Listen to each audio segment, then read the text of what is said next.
With me is Professor Don Jacob. As always, a pleasure to be in your company, to chat with you, to find out the marvelous work that you are doing. And before we get into this interview, let me say on behalf of myself at Acts 25, congratulations on receiving the keys to the city of New Jersey. Thank you. Now, there's an old saying that it's at times at your own home, you are not recognized. But when you go out, people recognize for what you are.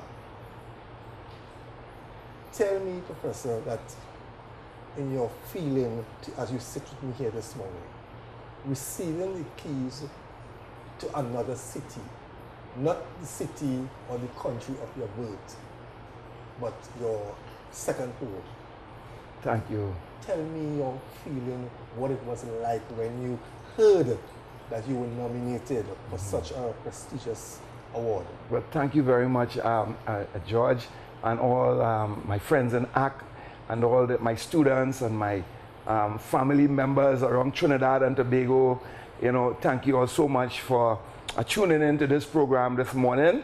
One of my favorite TV channel, Act 25. Thank you all so much, George. I was very happy to be given this, this award here from the city of Newark and New Jersey, and it was a really, really great feeling to receive, this prestigious award, and to receive the, George, the medal of the city, before I tell you about my feelings, when I received this, I started off in New York, and then I went to New Jersey, where I received it, Newark, New Jersey, then went on to Mississippi and Georgia and all these places. And I took this with me, I took this award with me, and I let all the kids, the young kids in the dojo, hang it around the neck and hold it and say, I want you to make believe that one day you're going to be holding, something even better than this. Yes. So and the little boys and little girls were rushing to take pictures, and it was such a beautiful moment for me to step back and see a son of this soil, Trinidad and Tobago, doing what we're doing, and how we're able to make a difference in the American children and the Canadians and people from Cayman Island and all over the place that we've been to, because I've been traveling with this because I'm on the road for a month now, and I'm just back home here on Saturday. So I'm feeling really, really excited to receive this award. It took me 40 years, it took the government of Trinidad and Tobago 40 years to recognize, the work that Purple Dragon and myself have been doing, and they give me the Shakonia, the Hummingbird Gold Award after 40 years. And just being in the States for 3 years, since 2013 to now, and starting to work in the different arenas out there, and they could call you in and say, listen, job well done here in the US. Here's the keys to the city. And if you need to open up a dojo in this area, or what you need to do to help our people even more, here's the keys, because we need people like you to help our youths and to work with. And George, it was just so a beautiful experience. And I'm still wondering, I came back home a week ago, and I just love to be home and love my people and love everything about Trinidad and Tobago. Some more than I should, and some less than I should love. But I'm hoping that things like this would inspire and motivate the young people in Trinidad and Tobago who are without hope right now and feel that they have to kill somebody down here, or they have to do this and do that kind of stuff, to know that they could practice martial arts, the discipline of the martial arts, the higher discipline. And some people get into the martial arts, and the martial arts will not get into all of us. So some people are going to make mistakes, some people will do things, we understand that. But those who really want to get it right and do it right and be a cultural ambassador, either on their own or with the government blessing to Trinidad and Tobago, I think that we are now, and people can't say it is not possible. Seeing these awards, it's not that it's not possible. So I'm happy, I'm excited, I want to do more, I want to get more, I want to show more, I want to be able to inspire young people more from Trinidad and Tobago and around the world, but particularly my country. That's why I'm always excited to come back home and to just let them know it's possible. Yes, you can, and yes, you will. And you know, I was just saying that something that I learned some time ago, and I was saying it in the grading as I'm here. If you think you can, or if you think you cannot, you are right. And that is a saying by one of those old Chinese philosophers. You know, I couldn't remember which one of them, but it's not my quote, but it's a quote that I'd learned a long time ago. People could look it up and see who quote it is. But they say, if you think you can, yes, I can, you can. And if you think you cannot, then that's it, you're right. Either way, you're right. So my job is to be able to let people understand, why am I here? Why exactly why I'm here? And you know, I was reading something by the Dalai Lama, which I like very much, and he says, it's 2 reasons why we're here in this world. 2 reasons. One, you have to find out why you was born. First, you don't know you're born. So that's number 1. You know you're born. Because if you weren't born, then somebody else would have been in your place. Because plenty of us come and you kick out everybody else and you know you're born.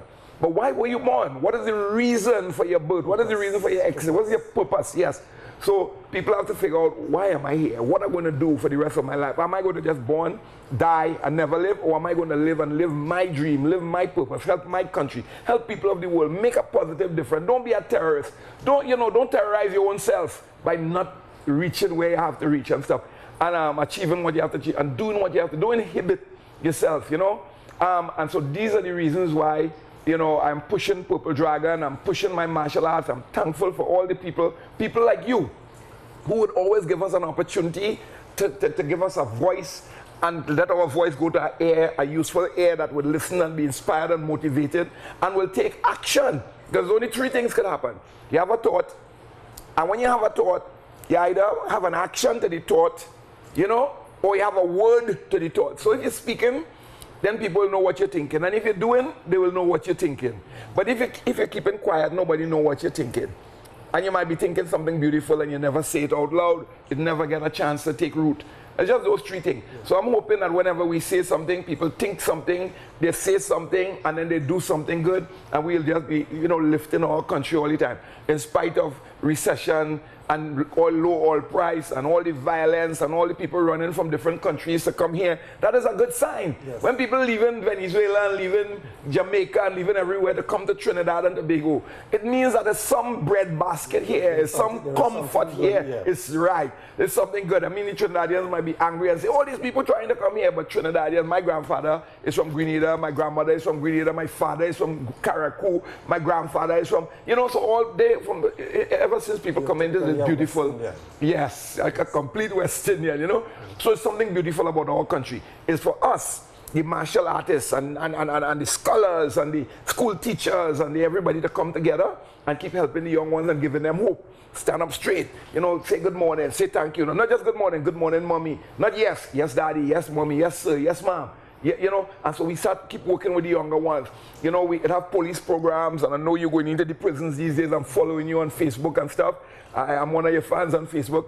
I see you going into the prisons and you're going into different things and doing interview and stuff like that. And that is good. But you know what would have been nicer? If you could have gone before them fellas went to prison and still get the art show and get them to do things in a more, you know, in a different circumstance, because Trinidad is so small. And with it is a small mind and some, because those guys, no matter what we do, they hardly give them a chance. Once you get incarcerated and you get yourself, you know, you hardly get a chance in Trinidad. Hardly. Some 1 or 2 might get a chance, you know, because they have connection. But the great majority. So if between you telling the story of those guys and us, and you're telling the story of us guys, you know, I think that combination that you're showing the guys before they went in, the youths, how they doing their martial arts, they practice and discipline, and those who go in who trying to get out, but coming out stigmatized and stuff. So that kind of connect that you're trying to make, George, through your channel, through the eyes, the lens of your camera, to be able to show that and give people a choice, that is important. So before a guy join a PAL, a police athletic league, you know, because he is a good runner, or she's a good this, a good fighter or some kind of thing, and now the police have to guide you rather than your parents guiding you, and your parents should be the first magistrate, not the second magistrate. Second magistrate want to send you to jail.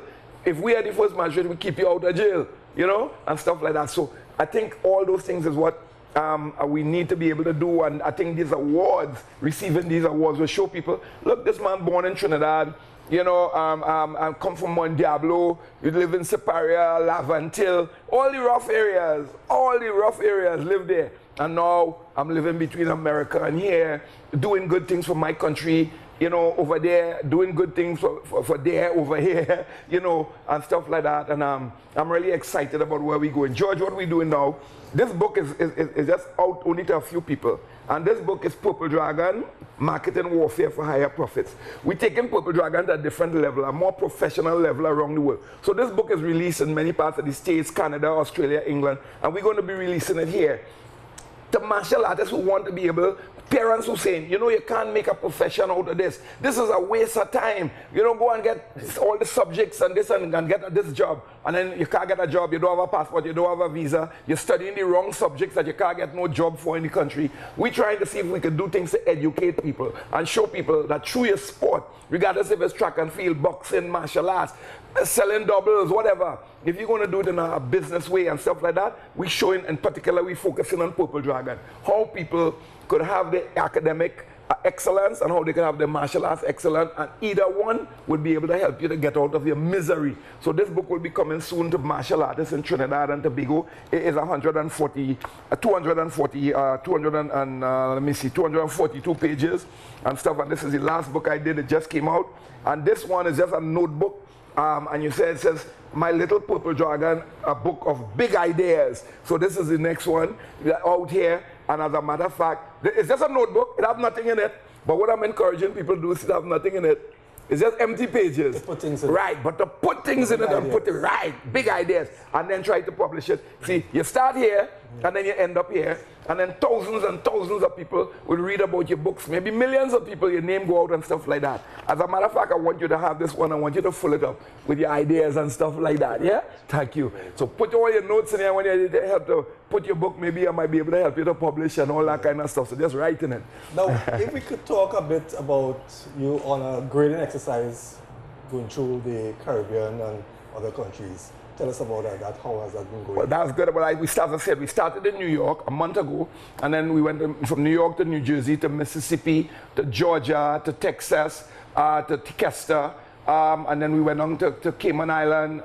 From Cayman Island, we went to Canada. We had 8 different seminars and grading in Canada. We came back to the States, and then from the States we went to Antigua. We went to a little island called Tortola, US, British Virgin Island. We went to Grenada, and then from Grenada, I came home here Saturday, and then we have grading throughout the week here in Trinidad, people trying for all the different belts, and people that just came to America to get their black belts last month, so I did the belt change ceremony for them yesterday, and I'm heading to San Fernando this evening. Tomorrow, I just sign up ends Saturday. We have grading in England. So 25 people flying with me from Trinidad here to go to England. From England, we go into Spain. We have a tournament in Madrid, Spain. From there, we're moving through, Europe. Some will be coming home. The team will get smaller and smaller because some can't get the time off from the job. But what I really want to do is to take people to Europe. And the reason why I want to take them to Europe is to get an education that they otherwise will not get. Because in Trinidad here, we are so fooled. Telling people Trinidad is nice, is a paradise, is the best thing in the world. But people ain't going and see nothing. They have no real education about nothing. Everything is academical, nothing theoretical in a serious way. Nothing practical. Sorry. So I want to take these guys. I'm taking them to the Vatican. I'm taking them to Venice. I'm taking them to Germany to see the Holocaust, how it happened. I'm educating these guys on spot. That's what I'm doing with Purple Dragon. So these guys could see things stolen from Africa. Because there's mostly black people here. Stolen from Africa, and they're placed in all these countries. And so then they would understand how slavery was built, how great the ancestors are, how that they are original people. And all those things are highlighted in Europe as though, that it happened there. Right? So I'm taking these guys so that they could be re-educated, motivated, and inspired, know that they could come back here and help somebody else. And they don't have to take this attitude, I could never make it. I come from a little island, but that information, that education to go and see the Vatican, just going through there, something like going underground, seeing all the tombs they have inside of there, all the high priests and all this kinds of stuff, to be able to go and see the Colosseum. that was built on the blood of this thing is like ruins now. But I mean, like, it's amazing the kind of things that they will learn. When people come back here, their mind will be so much globalized when I take them out and send them back to Trinidad. And so that's what we're trying to do. So I take tours to Japan and to China and to India and Nepal and all over the United States, Canada, Mexico, all over the place. And this is one of the things that I'm continuing to do because it's easier for me to organize from the States. Yes. And because it's harder here, everything harder here. But it becomes easier as we get more experience and more knowledge, and we have willing people that and now, before the visa system, we could go to Europe now without a visa.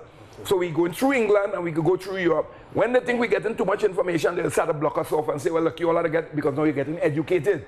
You're starting to learn the truth. When you start to learn the truth, they'll block you off. So they need to go and get it now before they put restrictions. So they could come back and tell people, you could make it. I see people out in Europe and all over, less educated, less fit, less informed, less everything, and have more. Now, how has Purple Dragon grown in the years since you have gone to the States? Well, Purple Dragon, yes, Purple Dragon has grown in many, many areas. You know. While I'm in the States, we was able to bring this book out and to be able to do that. I was now telling one of my students this morning, we just in the process now of opening a new branch in Tampa.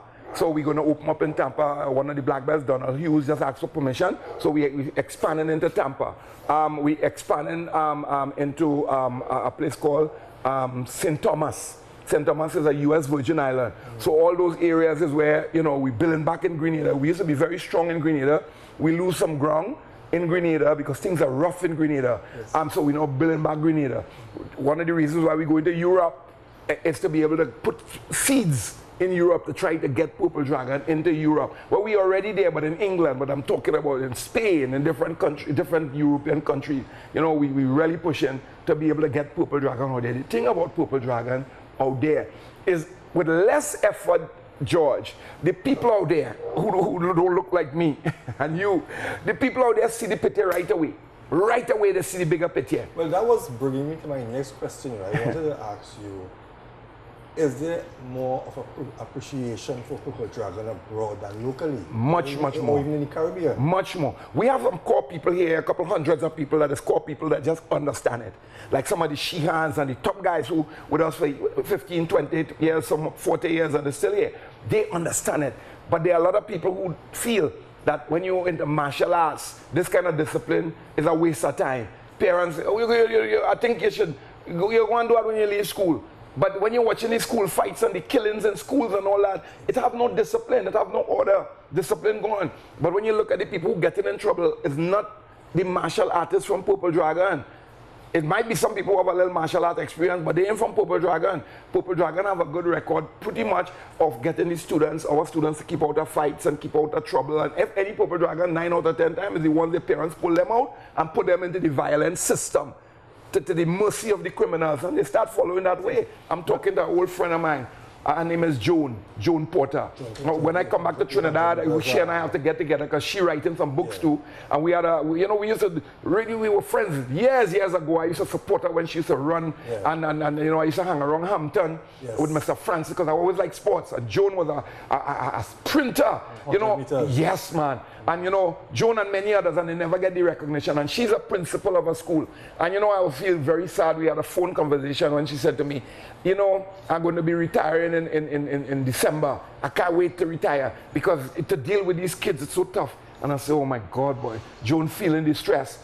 She feeling the stress, and she was a cultural, she was an ambassador. She used to run. As a matter of fact, I think she still have records that not broken on lawn, on running on the grass. At certain games. Yes, you know, but you know, I'm talking about bombs raising. But people like Joan Porter and them should be recognized for their work. She live overseas and she come back here to serve, just like what I doing, you know. And what? You know, she teaching and she don't know where her future is with these children and stuff like that, because they're teaching but they're frightened. They don't know when they'll get an attack, you know. So we have work to do. We have much work to do. Much work. How do you see this award receiving the keys for the city? How do you intend to use this, you know, to continue or to motivate the young people that you are associated with, both locally and abroad? Well, as I say, first of all, they have to understand the importance of this. And this is the reason why I've been putting around the necks you know, the neck of many of the students and letting them read it and take pictures of it and all that. So it'll be always in front of their face, always right in front of their face, and they'll know, you know, if I train hard and I build a really nice portfolio, there might be a stage for me. There may be a stage for me, you know. And if they're in Purple Dragon is an internationally established organization started under a breadfruit tree at 14A Westbury Lane in Belmont. And it's a Trinidad thing, and it's more, I would say it's bigger outside than it is now, George. So that is a beautiful thing. Maybe so, you need to start to plant some breadfruit trees abroad. Well, if it will grow, and it will grow in Miami. I was studying the breadfruit tree, and I didn't, you know, we was born under a breadfruit tree, and I get to learn a lot of things about a breadfruit tree. You see, a breadfruit, you could make mosquito repellent with some parts of the breadfruit or the breadfruit tree. You could make a kayak with a breadfruit tree. That's what they used to do. I didn't know that. The gum that we used to call lagli, yeah. And they could use that to stick holes and leaks and all kinds of stuff in wood and all that. I didn't know that. I didn't know you could make wine with breadfruit wine. I didn't know that. I didn't know that certain parts of the breadfruit leaf and the bark and the all kinds of stuff that it was for medicine. I didn't know that. You know, I didn't even know that different kinds of bread. They call it breadfruit. You know, and stuff. I didn't know all those things, from mosquito repellent to wine. You know, you could boil it, you could roast it, you could fry it, you could steam it. Yes. It's a food that is amazing. So the breadfruit is an awesome thing. And we were born, and so no wonder why Purple Dragon growing like that.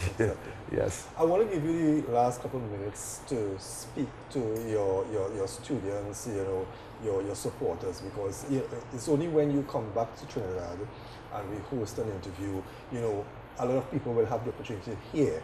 If they're not keeping in contact with you over Facebook or any other media, they get an opportunity to hear you speak, and they would like for them now to hear, you know, something positive from you. Well, thank you, George. You know, I would like to say to my students and my Purple Dragon parents and my friends and fans in Purple Dragon throughout the country, I would like people to have a plan, you know, a daily plan, and to be able to follow this plan. I would like people to be able to have a stronger discipline. Not just a discipline. They need to buy the notebook. Yes, they need to have the notebook. And take notes as a good idea come through. I would think that people have to go to the dojo with a bigger purpose. Don't just go to the dojo to train and because they get addicted. I think when people go to the dojo and they study in martial arts, I think they should study more of the science of the martial art. Not just the martial artist, but the martial art parent. So that when a parent comes and they want to use martial arts as blackmail, as they usually do, a lot of them, as blackmail to the children, because the children doing very good in Purple Dragon. They're doing very, very good. When these kids sit, they sit in straight, neat rows, right? And I tell the parents, take a picture of this, because you wouldn't see this in school. You wouldn't see this even at your home, the foot all up on the chair and all kind of stuff. You're never going to see that. So take a picture. I want to tell those parents that whenever they invest in the children, and the children start to do good in karate, and the school grades mightn't be climbing the way they like it to climb, just keep inspiring them. Don't tell them, all right, you're doing good in Purple Dragon with Don Jacob and them, I'm going to take you out of karate, I'll punish you, I'll use martial arts support until your grades go up. That is not a good thing for parents to use martial arts. If the kid's doing good because the instructors are doing a fantastic job, I think the parents should take full advantage, you know, over that. Because they're going to have a rebelliousness going on with the children. You know, I think parents should understand that when they invest their money and their time into the children, so the children have a better education, they need to learn martial arts. In martial arts, we do an upward block, we do X block, we do different blocks to block the head. They put in the information and all the money they work for to put all the best into the children's head. What kind of nonsense it is that you put in all that education in children's head and you ain't giving them a skill to be able to protect the head if somebody want to hit them with a bat in the head or some kind of thing like that. It doesn't make no sense. Why would you take away the children from that opportunity to learn to protect their head, you know, with everything you have in it, you know? And next thing again I want to tell the parents and stuff like that is this little story, quick and short. This psychologist is called sitting on a shrink's couch. This guy have a son, he's fairly intelligent, he's a psychologist, his wife is bright, the little boy is 10 years old, very bright, but this boy giving his father all kinds of beans, all kinds of stress. The father wondering, oh, this boy is bright, my wife is bright, I'm bright, why is this boy giving so much resistance, why he just rebelling like this? So he decided one day he want to take his son to this penguin show, a show with penguins.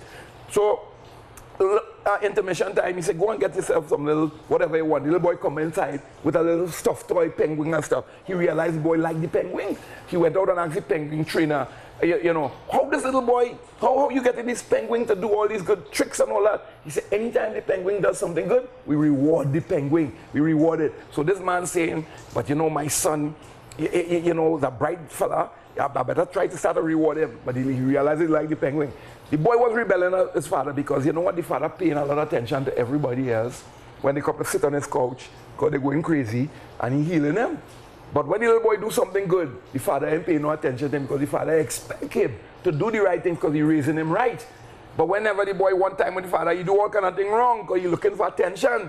So the father realized, wait, no man, the only way I could get my son to behave, because the reason why he doing all them bad things is because he want my time. So he start putting aside a little time for the boy and spend a little time for him. And every time he do something good, he reward him with a penguin. So in his office, people think he was going crazy, you know, because he's a swanky helping people. But he have penguin cups, penguin dolls, penguin stuffed toys, penguin posters, because every time his son do something, he start rewarding him. So you have to explain to the customers, I ain't mad, I know, it's you are mad, you understand? But my son like penguins. So I think we come to the conclusion, a lot of times we say, you know, your child bad and your child running with children with gun and they fighting children and they bullying children. You know why they get bullying? Because we're not hugging our children for 20 seconds. If you hug your child for 20 seconds, history and science and research, so you hug your son for 20 seconds or your daughter for 20 seconds, your relationship will have a better bond with them than letting somebody else hug them. You see little fellas and little girls walking to school and they walking and they hugging up one another on the whole road to school. You remember them days? Yes. Children we a little fight, but it was bonding. They had better friendship. Let him lean up on you, it's all right, no problem, and say, this is my boy and I love you, man. You grow up to be a strong man. Because he going to remember those good days and he'll have a relationship with his father, a relationship with his mother, a relationship with his thing. When we talking to our children, we'll be doing something and we doing something and I'll listen here. Kids, same way, there's one your eye and your ear. So sometimes we got to look at the children and talk to them. I make that mistake many times with my children. I talking to them and I not looking because I didn't know, I didn't have the experience. I make mistake. I was a young father. I was too young. I had my first child when I was 20, 21. You understand what I mean? So them children almost old like me, you know. So you see what I'm saying? But I didn't know. And then my mother didn't know, she didn't know. My grandmother didn't know. My mother had my sister when she was 17. She had me when she was 18. So we grew up with our mother as if she's our big sister. So we didn't know a lot. It was like a child raising a child. Because my mother married when she was 16. You see, so George, a lot of parenting wrong. And that's why we have this kind of problem and they have no balance. So that when a kid come in the dojo, sometimes we can't get them to leave the dojo. They want to stay because they're finding love, they're finding respect, they're finding a big brother, they see a father image, a mother image from the mothers and stuff like that. So we want parents to get involved, more involved. Purple Dragon is a very tight organization. But as you ask me, I want us to be more tight, shoulder to shoulder, help one another, back up one another, give one another encouragement, say more good things about each other in the dojo rather than gossip and bad things. Hold one another's hands and guide each other through. And that's where Purple Dragon will make a bigger dent in Trinidad and Tobago. And with your help, with ACT, and with all the other people that backing us up, I think we will be able to tell our story. And we'll be able to help Trinidad in any little way and Tobago that we can. And so we are here to persevere and never give up. Professor, as always, it's a pleasure. Thank you so much. I wish you all the best in your traveling. Thank you. And all the best to you and the organization. And we hope that you go from strength to strength. And it's not so much of the awards, but at the end of the day, is what you have instilled and what you have led people to that makes a difference. Thank you so much. Thank you very much. Thanks, Georgie. Thanks to ACT and thanks to everybody. Thanks, Trinidad and Tobago. Love you. Thank you.